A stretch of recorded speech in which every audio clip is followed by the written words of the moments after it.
La gran voz de Radio La Barría, Estela Folini. ¿Cómo le va? Demasiado generoso, Pablo. Me va muy bien, gracias. Y felicidades también por Luz, por la incorporación de... ¿La había escuchado a Luz en algún momento? No. Bueno, hoy la va a escuchar. Sí, claro. Nuestro souvenir, digo, para los invitados es un temita de Luz que luego lo vamos a ver, anda pensando Luz que regalarle a la señora. Bueno, Estela, seguramente nos está escuchando la otra Estela Espeluce. Ah, sí. Que está siempre pegada a la radio, y otros homenajeados que han ido pasando por el segmento y ya saben de la existencia de este programa. Queremos conocer un poquito toda esa historia, porque usted, si no me equivoco, fue una de las primeras voces. Bueno, sí, mira, no la primera, porque antes de mí estuvo Miriam Onchalo, hacía micrófono también como locutora, porque cuando empezó la radio eran todos hombres, y estaba Miriam, que era local, y estaba Álida Pairú, que ustedes no la han conocido ni de menta. Primera vez que la escucho nombrar. Álida Pairú, porque Álida estuvo muy poco tiempo, venía de Radio Azul, y ella era la esposa de un operador que se llamaba Julián Herrero, y entonces trabajaban los dos juntos. Pero ¿qué pasa? Álida había tenido una bebé hacía poco tiempo, y entonces estaba un poco complicada con el tema de los horarios y demás. Además, yo no alcancé a trabajar mucho con ellos. Yo vine en febrero a trabajar y ellos habrán estado hasta marzo, abril, y se fueron a Mar del Plata, porque en esa época había un gran movimiento de gente, de los que pretendíamos vivir de este trabajo. Yo era nueva porque tenía unos meses de experiencia. Usted ya era locutora nacional, ¿no? No, yo ya era locutora, pero con un año y pico de práctica. Y había empezado en Radio Las Flores, que habían arrancado en el mes de septiembre del 70. Pero como yo me di cuenta que las cosas económicamente no iban a ir bien, y nosotros en la familia había fallecido mi papá, entonces yo era la única cabeza de familia, que mi hermana era más chica. Y con mi mamá dijimos, bueno, tenemos que buscar otro rumbo porque acá se nos habían cerrado puertas. Así que me presenté acá en el concurso. Me enteré por un compañero de aquella radio que hacían un concurso llamando a locutores, y nos vinimos con él una madrugada el 31 de enero, un domingo era. Claro, llegamos tempranísimo, así que nos tomaron el examen. A los primeros que nos tomaron fue a nosotros, porque la gente fue llegando más tarde. Y te puedo hacer una pregunta, Sí. ¿cómo te inspiraste? ¿Qué te hizo ir hasta el lugar, digamos? ¿Vos ya querías...? No, mira, yo quería dedicarte? era tener un trabajo estable, bueno, y yo tenía cierta experiencia en lo que era... No locución, porque, por ejemplo, el caso de Pucci, él me contaba siempre que él, cuando era chiquito, inventaba transmisiones de radio con latas. No, a mí no se me ocurrió nunca eso, pero bueno, cuando empecé me gustó, y me gustó mucho. Entonces yo dije, para mí esto va... Yo tengo un título de maestra que no lo usé nunca. ¿Maestra de qué? Maestra normal nacional, maestra de educación. De grado de primaria. Claro, sí. Nunca, ni siquiera una sola vez me anoté acá en el consejo escolar por consejo de mis compañeros de la radio, que me dijeron, anotate, porque eso da puntaje. No sé, puntaje para qué, le digo, si yo nunca voy a trabajar de maestra.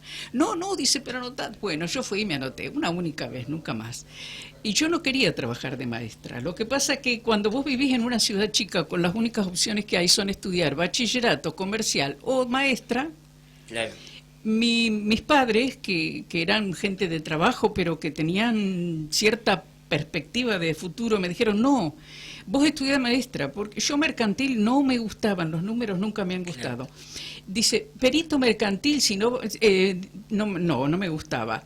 El bachiller era como que... Menos. Y no, porque quedabas a mitad de camino, tenías que estudiar algo más. Claro. Y en el pueblo no había otra cosa. Claro. Así que maestra. Que maestra siempre hay trabajo. Claro. Esa es la ventaja que tiene. Tenía, ahora no lo sé, porque yo ya estoy totalmente desconectada de ese mundo. Pero sí que todos los que nos recibíamos, todos trabajábamos. Y mi idea era irme a trabajar al sur, por ahí donde hiciera falta realmente un maestro de esos maestros que uno a veces ve en la televisión, claro, que están todo el año metidos por ahí en un lugar y maestro enseñando de verdad. Claro. Y bueno, no se dio, faltó mi papá y entonces había que rápidamente reconvertirse. Y esto empezaba en toda la provincia, había aperturas de radio, había abierto Radio Tandil, sí, o sea, también había posibilidades ahí. Entonces es como que nos empezamos a mover. Y acá a la radio llegaron Virginia Castel de Azul, Raúl Busecki de Azul, Juan Pedro Ricó de Azul, por Eduardo Lucena llegó de Comodoro Rivadavia, ajá, que era como noticiero. Y entonces había un movimiento grande de gente, pero ajá, de Olavarría en esa zaranda de llamado a locución no quedó nadie. Ajá. Hubo 50 mujeres, creo, y 70 varones, o 70 mujeres y 50 varones. ¿Y fue usted quien la eligió? ¿Quién fue elegida? Porque lo que pasa que entramos yo y Virginia Castel, que Virginia se vino de Radio Azul, porque ella también, allá no había muchas perspectivas, y como esta era una radio nueva, cambiar de aire, claro, digamos, ella había trabajado en Buenos Aires también, y entonces le gustaba, porque ya en Azul había experimentado todo lo que había para hacer. Entonces una radio nueva te daba otras expectativas, Era la novedad del momento, en ese momento, en cuanto laboralmente, claro, hablando, ¿no? Había mucho para hacer y entonces eso era como un incentivo más, además de lo que uno iba a hacer, que era algo que le gustaba, siempre había un poquito un incentivo. Más. Estela, y si me permite, ¿cuánto tiempo usted estuvo al aire de la radio?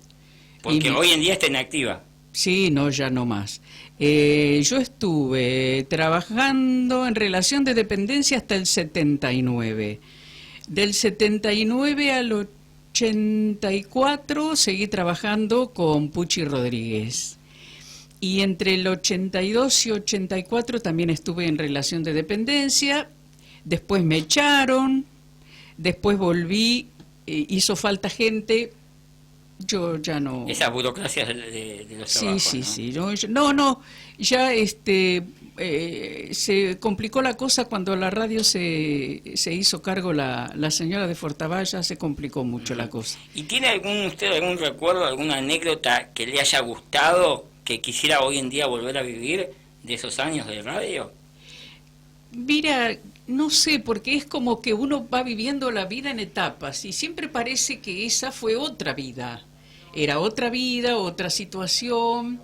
Lo que pasa que, bueno, teníamos un grupo muy lindo. Nosotros nos pasamos muchas cosas feas juntos, pero, ¿cómo te diré? El equipo siempre estuvo bien. Nosotros no...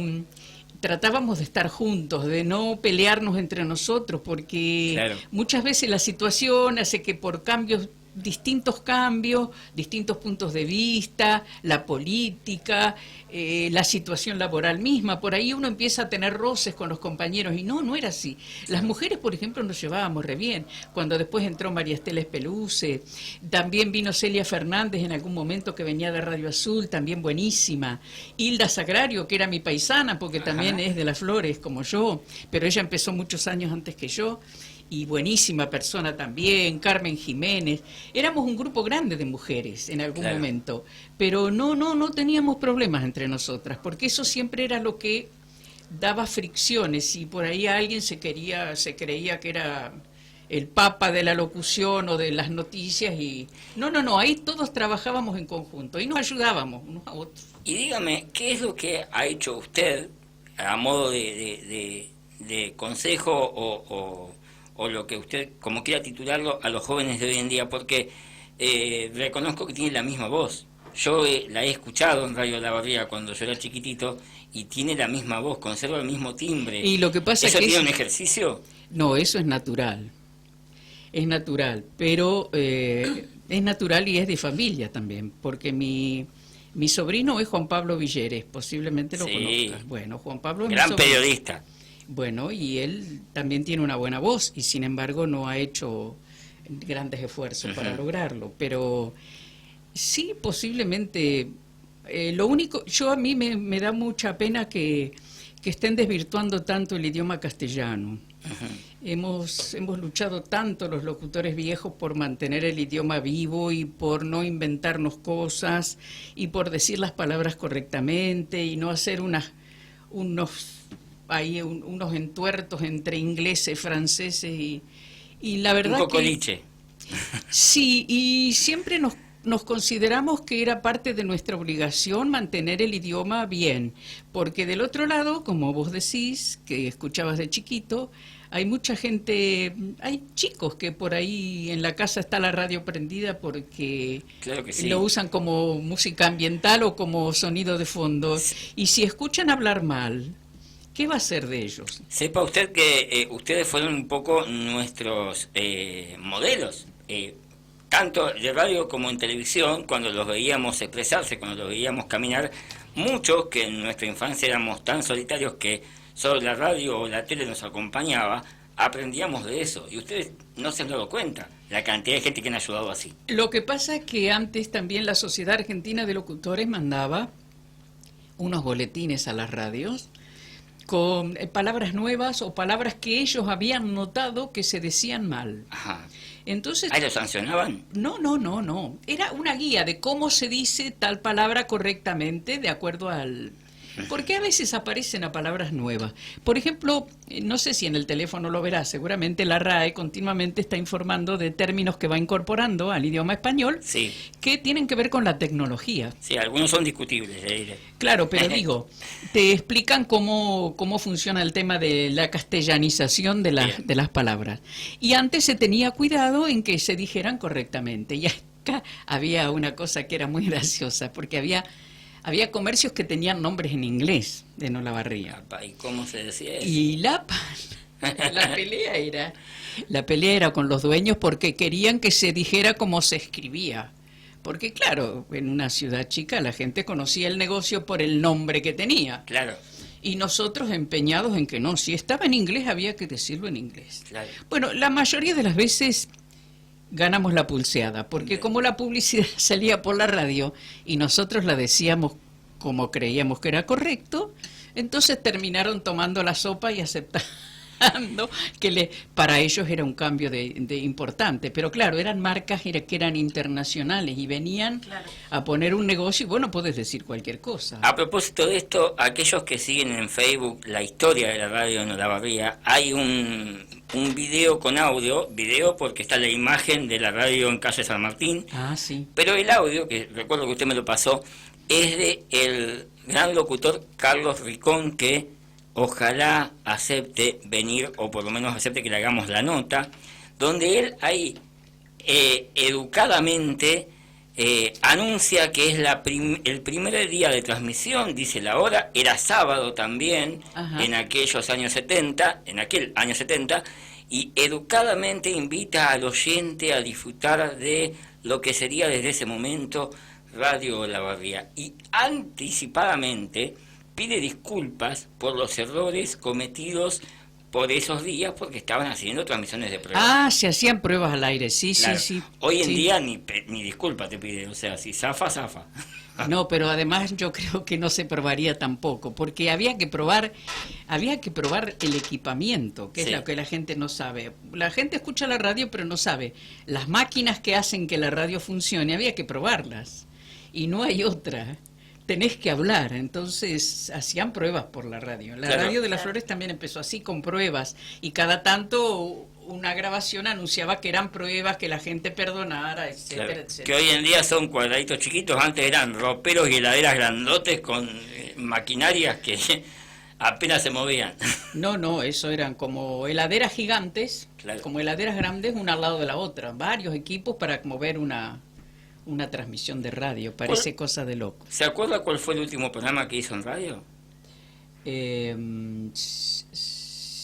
Sí, hacíamos...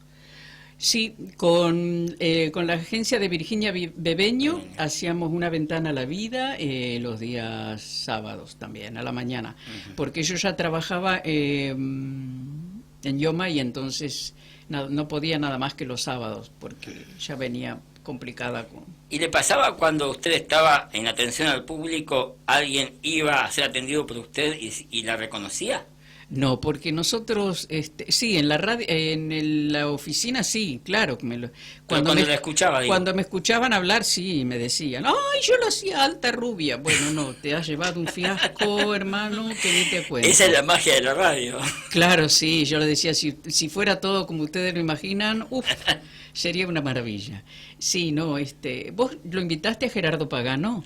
Estamos en eso. Vamos de a poquito. Bueno, no, entonces no cuento algo porque le pasó a él y entonces yo quiero que él lo cuente, porque era muy gracioso sobre la situación que se producía con respecto al público que escucha y lo que imagina de lo que es la radio. Él te lo va a contar y Bien. Es muy gracioso. Si nos está escuchando sería un placer porque fue el antecesor de estos espacios.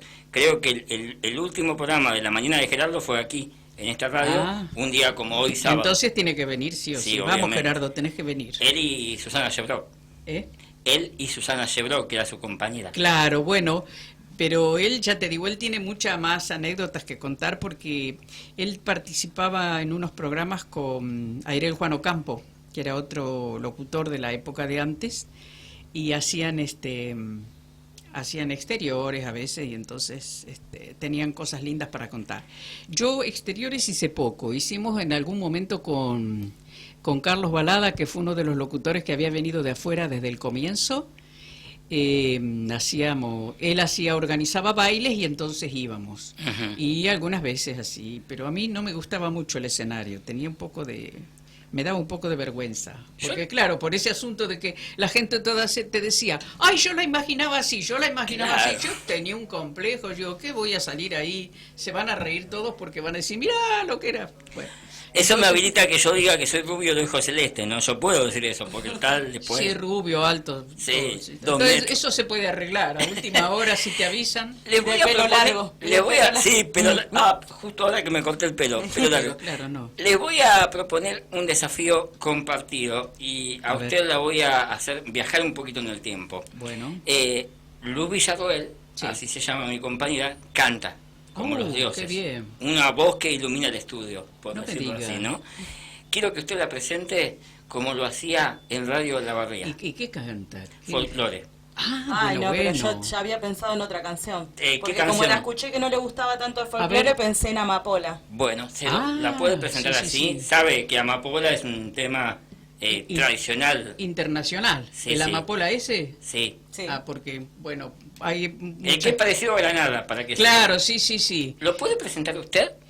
Bueno, sí, aquí en los estudios de Sapiens nos acompaña Luz Villarroel y hoy va a hacer gala de su voz preciosa para interpretarnos Amapola. Abre las hojas del viento, mi vida, ponle una montura al río. Cabalga y si te da frío te arropas con la piel de las estrellas. De almohada la luna llena mi vida y de sueño el amor mío. Y una amapola me lo dijo ayer, que te voy a ver, que te voy a ver. Y un arco iris me pintó la piel para amanecer contigo. Y una amapola me lo dijo ayer, que te voy a ver, que te voy a ver. Y un arco iris me pintó la piel para amanecer contigo. ¡Qué bonito! ¡Qué lindo!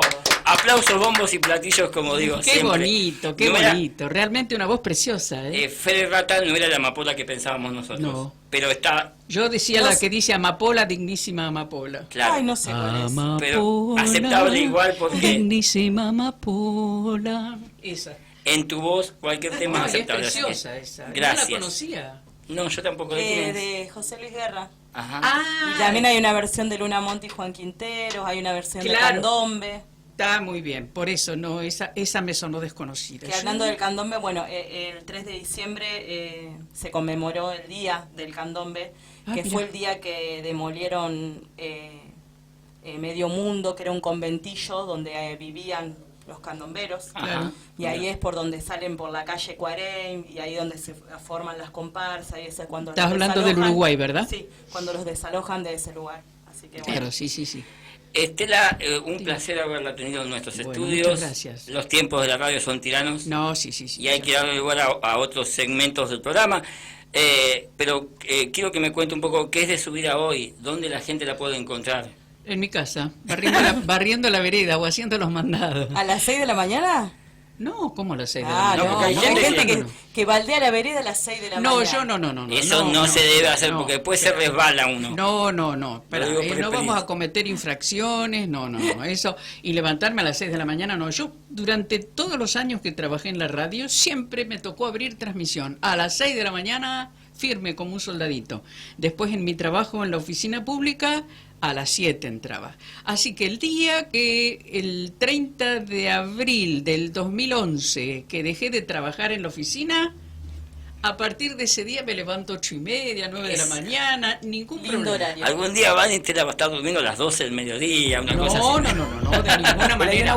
Yo me levanto y ya me pongo activa, como los gatos, ¿viste? Que se desperezan y salen disparando a la calle. Bueno, ¿Tenemos mensajes bueno. para este segmento? ¿No?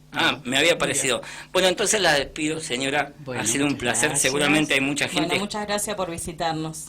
Gracias a vos, Pablo, y a Luz, por supuesto. A Luz acabo de conocerla, así que me encanta cómo canta y una preciosa voz para la radio, perfecta. Así que bueno, que tengan mucha suerte, mucho éxito y a seguir trabajando. Claro que sí. Así Eso será. es lo que nos gusta. Seguramente nuestro director Mario Coppola está escuchando gustoso porque cuando le dije Para mí era Marito, porque bueno, Marito. era Marito en aquella época. cuando le dije quién venía a estos segmentos de él son de su predilección por la historia que conlleva la radio en Olavarría y en él obviamente. Así que Él también participó en Radio Olavarría. Él Sí, trabajaba con comenzaba nosotros, ahí. Sí. era el chiquitito, el Che Pibe. No era el Chepibe, no, yo lo conocí de operador sentadito en su mesa. Mire usted. No era Chepibe. Bien. Bueno, Era un gracias. señor importante, pero era jovencito, claro. Bueno, sigue siendo señor importante, pero lo de joven ya no sé. No, sí, cómo no, más joven que yo será siempre. Así que siempre se gana Marito. Señora, es usted muy amable. Bueno, gracias. Que este momento quede en lo más recóndito del corazón de la gente de Olavarría y esperamos volver a escucharlo en algún momento. Bueno, Dios dirá. Hasta Gracias. pronto. Hasta pronto. Seguimos en el Gracias. programa, dale.